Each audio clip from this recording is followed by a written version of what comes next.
உலகெங்கும் வாழும் தமிழ் நெஞ்சங்களுக்கு கிறிஸ்டியின் அன்பு வணக்கம்.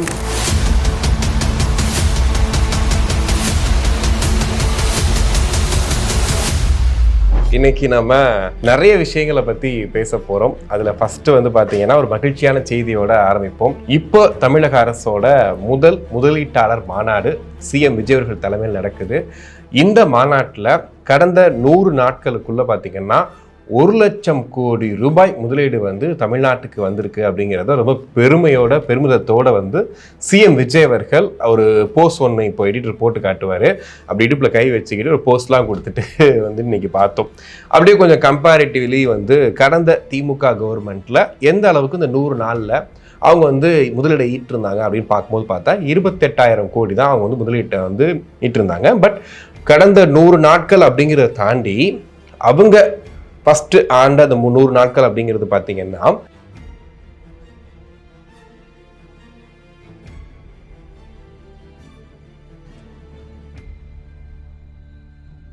அவங்களால 28,000 கோடி தான் முடிஞ்சிருக்கு அப்படின்னும் போது இப்போ தொழில்துறை அமைச்சராக கூடிய கீர்த்தனா அவர்கள் உண்மையிலே இன்னைக்கு அவங்க ஸ்பீச் எல்லாம் நம்ம பார்த்தோம். ரொம்ப அழகாக ஃப்ளூயண்ட்டாக அவங்க இங்கிலீஷில் நிறைய விஷயங்கள் ஷேர் பண்ணதாக இருக்கட்டும், அவங்க எந்த அளவுக்கு திறமையாக ஒர்க் பண்ணியிருக்காங்க அப்படிங்கிறத இன்னைக்கு பார்க்க முடிஞ்சது. ஸோ தாவேக அரசு தன்னுடைய முதலீட்டாளர் மாநாட்டிலே பார்த்தீங்கன்னா ஒரு மாசான தரமான ஒரு செய்கையை பண்ணியிருக்காங்க.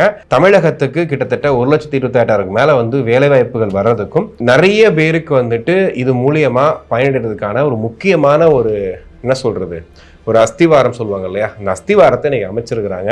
1 லட்சம் கோடி இன்வெஸ்ட்மெண்ட் அப்படிங்கிறது சாதாரண விஷயம் கிடையாது. இன்னைக்கு ரொம்ப பெருமிதத்தோட சிஎம் விஜய் அவர்கள் அந்த கோட் ஷூட்லாம் போட்டுட்டு அதை பகிர்ந்துக்கிட்டாரு அப்படிங்கிற செய்தியை முதல்ல பார்க்குறோம். ஸோ இதுதான் இன்னைக்கு இருக்கக்கூடிய ஹாட் டாப்பிக்காக இருந்துட்டு இருக்கு.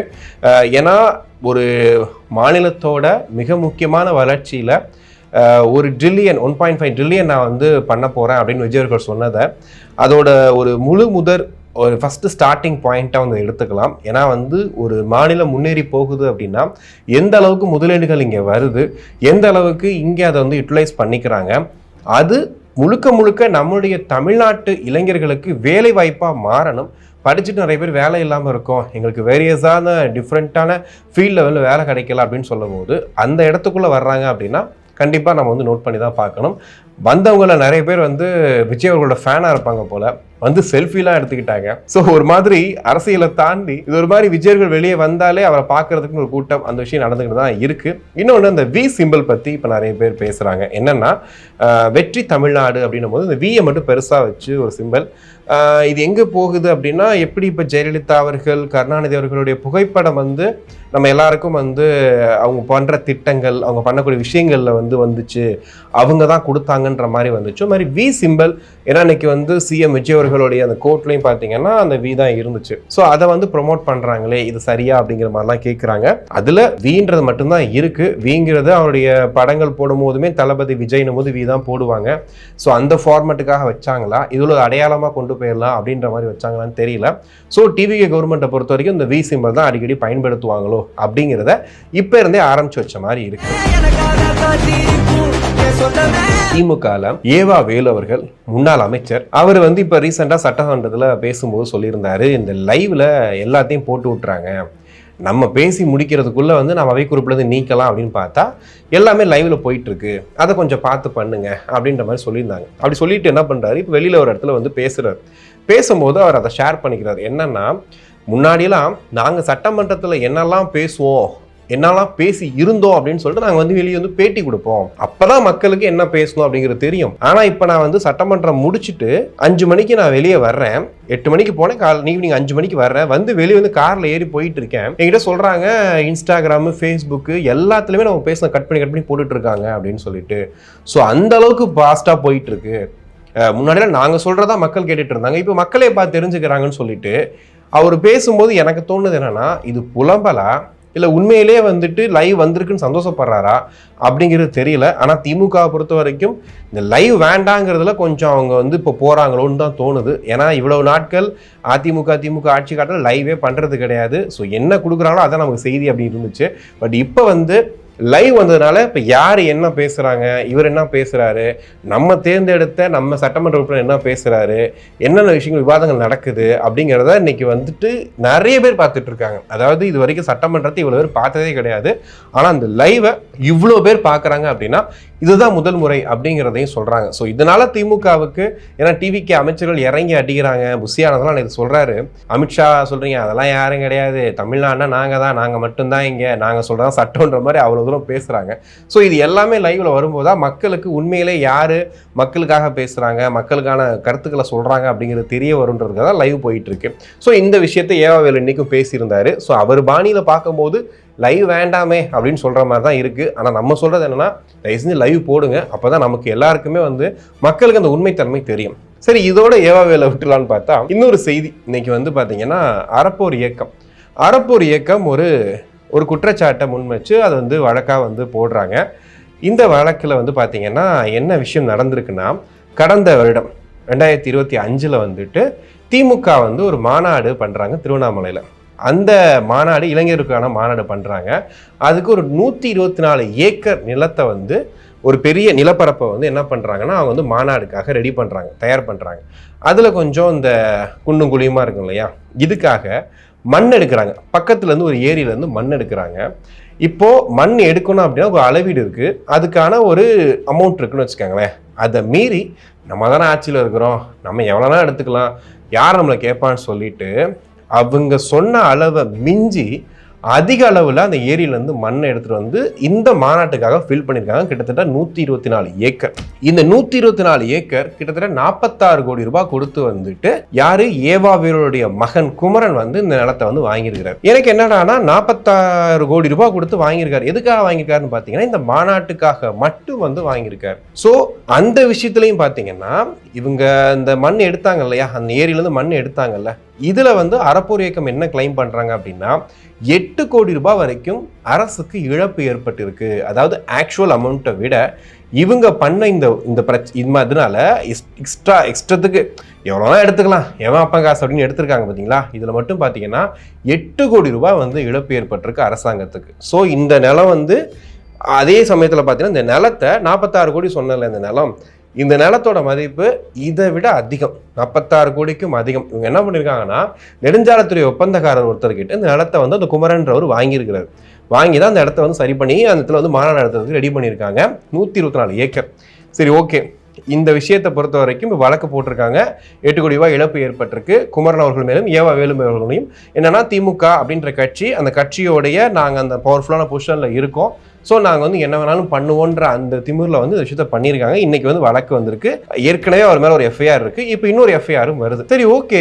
எனக்கு ஒரு சின்ன டவுட் வந்துச்சு. ஒரு மாநாட்டுக்காக 124 ஏக்கர் 46 கோடி ரூபாய் ரெடி பண்ணி கொடுக்குற முடியும் அளவுக்கு இருக்காங்கன்னா, இப்போ ஏவாவேலு அவர்கள் என்னதான் பண்றாரு, அவர்கிட்ட என்னெல்லாம் சொத்து இருக்குது, அவர் யாரு அப்படின்னு சொல்லி கொஞ்சம் நான் அவரை பத்தி தேடி பார்த்தேன். அப்ப தேடி பார்க்கும்போது எனக்கு கிடைச்ச விஷயம் என்ன அப்படின்னு பாத்தீங்கன்னா, அவர் ஆக்சுவலி பாத்தீங்கன்னா ஒரு ஃபார்மர் ஃபேமிலியில பிறந்த ஒரு சாதாரண ஒரு ஆள், நார்மலான ஒரு மிடில் கிளாஸ் பர்சன் தான் அவர்.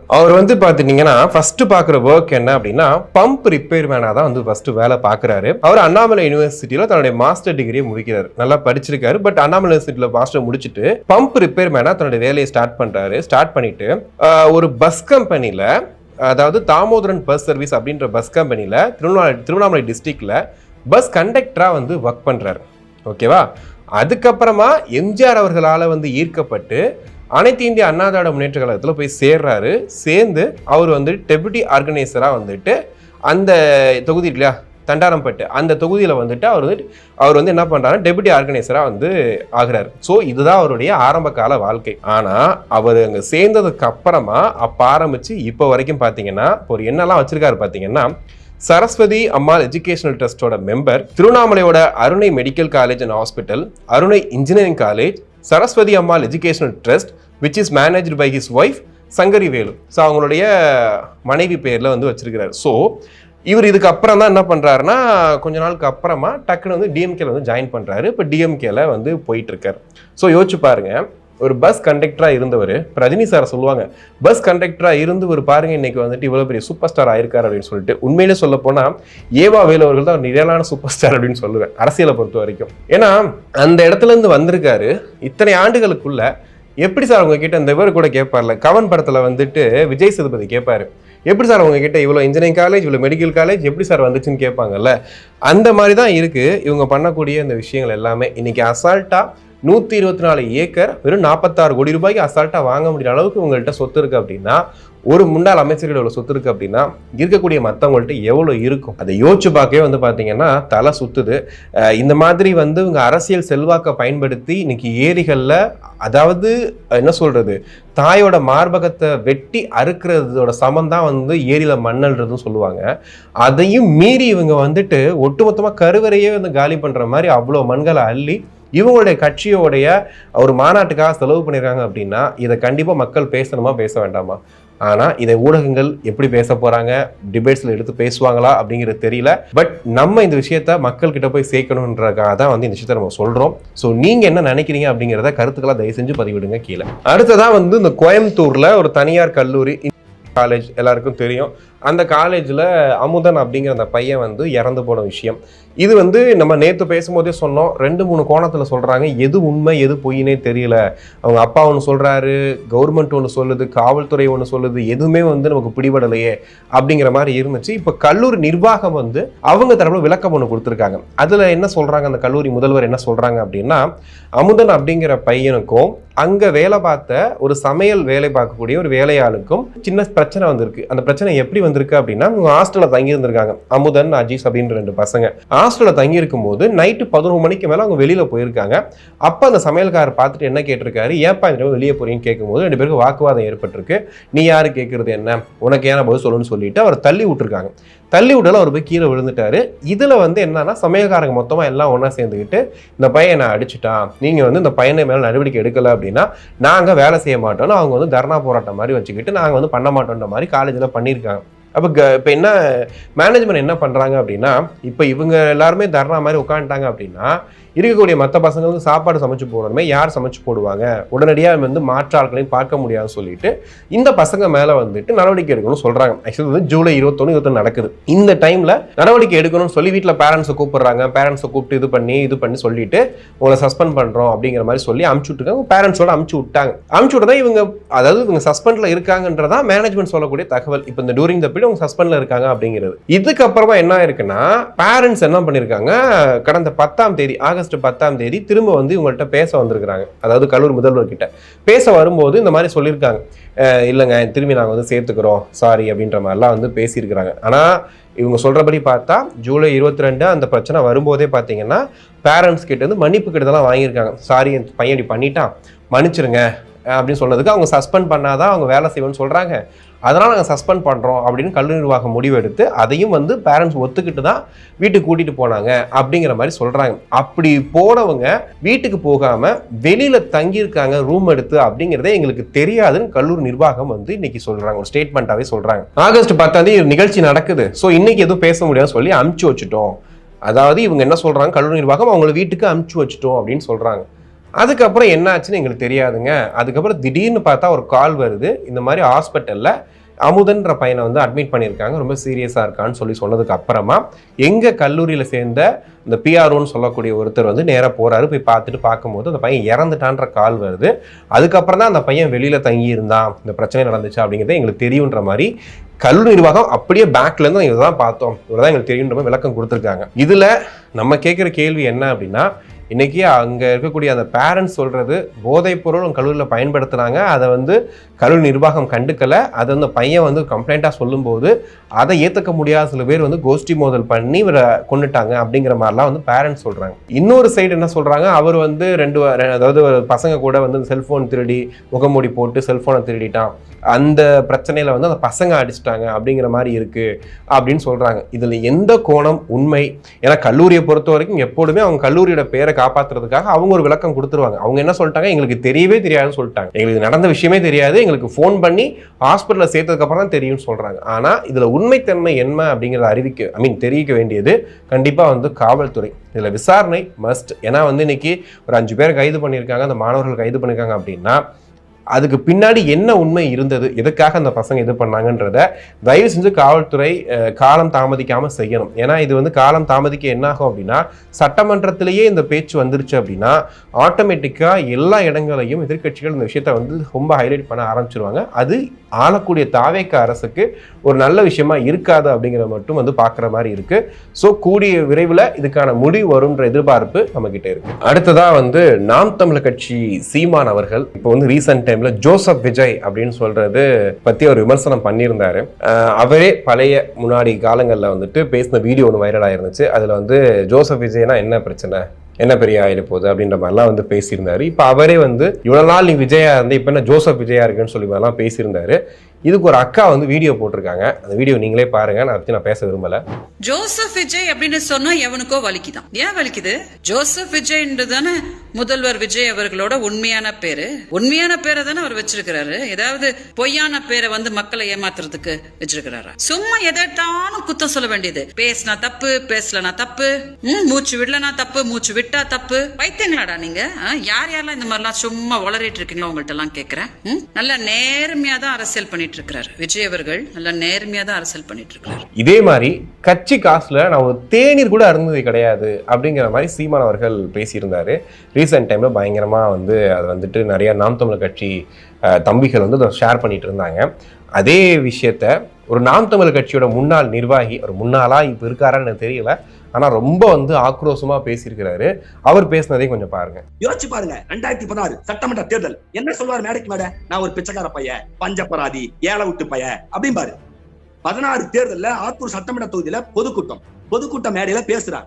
நாங்க அவருக்கு ஒரு அறை ஏற்பாடு பண்றோம். எல்ஆர்சிங்கிற ஒரு ஆபரண மாளிகையோடைய ஒரு வீடு. அந்த வீடை நாங்க ஒரு 10,000 ரூபாய்க்கு பேசி 30-20 பேர் தங்குற மாதிரி ஒரு பெரிய வீடு நாங்க பேசிட்டோம். அந்த வீட்டுல போய் தங்கறதுக்கு இவரை கூட்டிட்டு போறேன். வீட்டை மேல இங்கிலீஷ் சுத்தி பார்த்துட்டு எனக்கு ஹோட்டல்ல ரூம் போட்டு அங்க இருந்து ஹோட்டலுக்கு கிளம்பி போறாரு. மறுபடியும் அங்க ஒரு 10,000 செலவு பண்ணி நாங்க போடுறோம். நாங்களே உண்டியல் குலுக்கி பிச்சை எடுத்து நாங்க கட்சி வளர்த்துட்டு இருக்கோம். நீங்க காசு கொடுத்து தான் கட்சி வளர்த்தோமா? நாங்க இல்ல உங்க அப்பா அம்மா சம்பாதிச்ச காசை கொடுத்து நாங்க கட்சி வளர்த்தோமா? எங்க காசு, எங்க உழைப்ப போட்டு நாங்க கட்சி வளர்த்தோம். சரியா? வந்து உட்காந்துக்கிட்டு ரூம் நல்லா இல்லையே, நான் சுடுகாட்டுல படுத்திருந்தேன்னு மேடையில பேசுறது. நான் வந்து ஏசி ரூம் போட்டு கொடுக்குறேன், ஒரு வீடு பிடிச்சி கொடுக்குறேன் 10,000 ரூபாய்க்கு. அந்த வீட்டுல படுக்க மாட்டேன்ட்டு ஒரு ஹோட்டல்ல போய் படுக்கிறாரு. இது ஒரு உதாரணம். 2016 இப்ப நடந்த உதாரணம் சொல்றேன். அஸ்தம்பட்டியில ஒரு கூட்டத்துல நெய்தல் படை அமைப்புன்னு சொல்லி பேசி ஒரு வழக்கு தொடுக்கிறாங்க. அதுக்கு முன்ஜாமீன் வாங்க வராரு. 15 நாள் கையெழுத்து போடணும். அங்க ஒரு அறையில தங்க வராரு. வின்சென்ட் கேஸ்டல்ங்கிற ஒரு பெரிய ஹோட்டல் சேலத்துல. அந்த ஹோட்டல்லாம் நான் தங்கினது இல்ல, வரலாற்று சொல்லி நாங்க அந்த ஹோட்டல்ல தங்கினது இல்ல. ஆனா சீமானுக்கு அந்த பெரிய ஹோட்டல்ல ரூம் போட்டு தரோம். உள்ள ரூமுக்குள்ள போனதும் பார்த்துட்டு ரூமை பார்த்துட்டு ஒன்னும் சரியில்லையே, ஜிம் இருக்கா அப்படின்னு கேட்டாரு. ஜிம் இல்லைன்னாங்க. ஜிம் இல்லையா அப்படின்ட்டு உடனே ரேடிஷன் ஹோட்டல்ல ரூம் போடுங்கிறார். ரேடிஷன் ஹோட்டல்ல ஒரு ஹோட்டல் இருக்குன்னு எனக்கு தெரியாது. சேலம் ஹோட்டல்லாம் சுத்திட்டு இருக்கேன். ரேடிஷன் அப்படின்னா என்னன்னு நமக்கு தெரியாது. சரி, அதை தேடி கண்டுபிடிச்சு உள்ள போறோம். அது கடல் மாதிரி இருக்கு அந்த ஹோட்டல். கண்ணாடியில தான் கதவே திறக்குது. அதை பார்த்துட்டு பயந்துட்டோம். போயிட்டு எவ்வளவுங்க ஒரு நாளைக்கு வாடகைன்னு கேட்டோம். 14,000 ரூபாங்கிறான். 14,000 ரூபாய் அங்க ரூம் போட சொல்றாரு.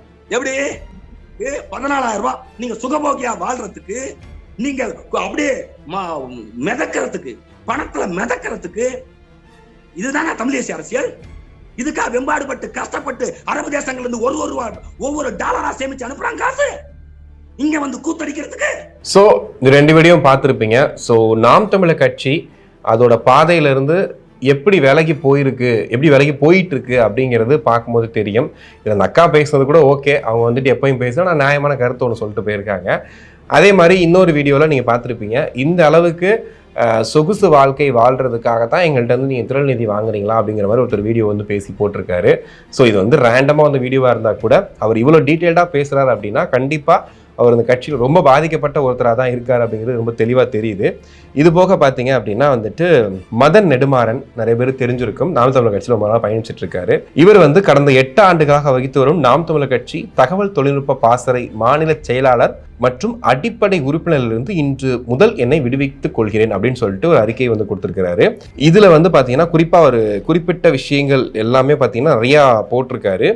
இதுல லாஸ்டா வந்து வெறுப்பு அரசியல் ஒருபோதும் வெல்லாது, அன்பும் அரவணைப்பும் தான் மக்கள் அரசியலை வெற்றியை நோக்கி நகர்த்தும் அப்படிங்கிற ஒரு முக்கியமான பாயிண்டோட முடிச்சிருக்கிறாரு.